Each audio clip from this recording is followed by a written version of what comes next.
Ilmu saya dapat bila saya sakit. Bila saya sakit, saya dapat ilmu banyak.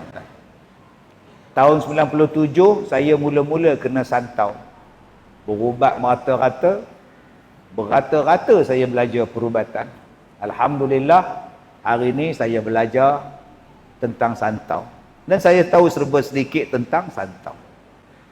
Jadi abang-abang, kalau nak belajar tentang santau, mintalah kena santau, insya-Allah. Ya Allah, nak santau, insya-Allah. Simple, Ustaz Ahmad. Ada orang yang kata, Ustaz, saya batuk tak berhenti, Ustaz, saya kena santau. Cuba tengok kuku akak, tengok kuku abang-abang. Okey, dekat dengan isi, kuku yang hujung dekat dengan isi. Warna putih ke warna hitam? Putih. Kalau begitu tak adalah santau. Simple. Sebab ada orang kenapa dia santau, asal batuk santau, awak tenang mak. Ustaz, saya ada Ustaz, ni tengah-tengah ni ada ini hitam kuku Ustaz, satu je Ustaz. Saya nak 10 jari. Kalau satu, itu terkapit pintu. Dia 10 jari, bahagian yang bawah dekat dengan isi kulit dah. Warna putih sihat. Kalau warna hitam, pergilah berubat. 10 jari dah. Baik, yang kedua, saya berceramah merata-rata, tuan-tuan. Kadang-kadang air yang orang bagi saya dalam gelas meletup. Tuang air mineral meletup. Ada hari itu saya makan laksa, segala bulu keluar dalam laksa tu. Jadi ada beberapa amalan yang saya baca bila saya pergi ke mana-mana. Yang pertama, saya baca surah At-Taubah ayat yang terakhir. فَإِن تَوَلَّوْا فَقُلْ حَسْبِيَ اللَّهُ لَا إِلَهَ إِلَّا هُوَ.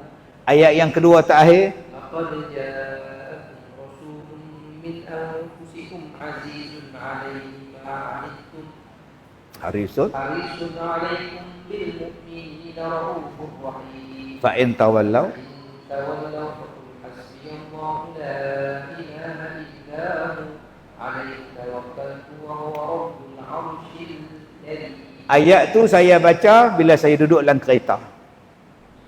Macam tadi saya pergi kedai kambing tu, nasi goreng tu, saya duduk dalam kereta, saya tak masuk. Kalau saya tak seronok, saya panggil balik. Jas, jom. Kalau saya seronok, saya masuk lah. Saya makan. Jadi apa tanda dia Ustaz? Saya seronok, saya makan. Kalau saya tak seronok, saya balik. Laqad ja'akum. Ustaz rasa apa? Seronok dengan tak seronok. Nampak ada apa Ustaz?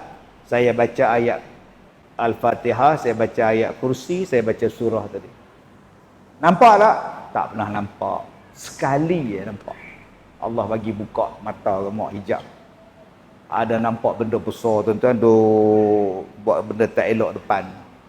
Oh, ni dia. Lepas tu saya tak mau lah mak, takut. Tak mana ni tuan.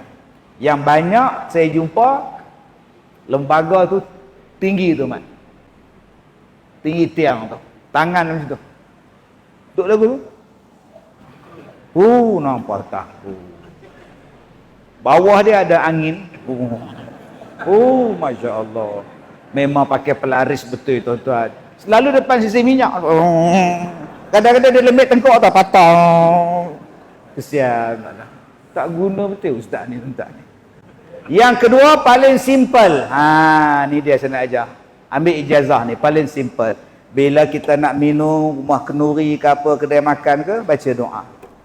Baik, ikut saya baca. Bismillahirrahmanirrahim.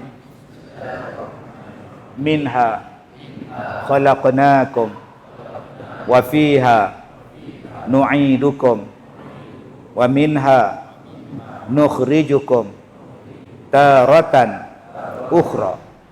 Ulang. Sudah tuan-tuan.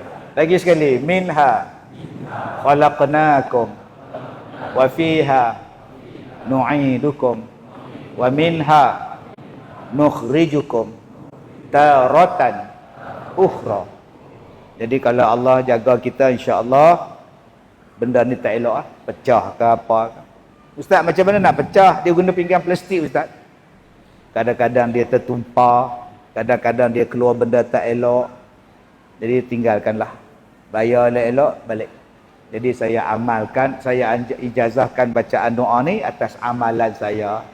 Nanti kalau ada kata, Nabi tak pernah buat bang Ustaz, pulanglah kat kamu. Itu amalan yang saya ambil daripada Quran. Sebab Al-Quran itu diturunkan sebagai ubat, sebagai syifa, sebagai rahmat pada kita. Jadi kita jumpa lagi 4 tahun daripada sekarang. Jadi bagi tuan-tuan yang nak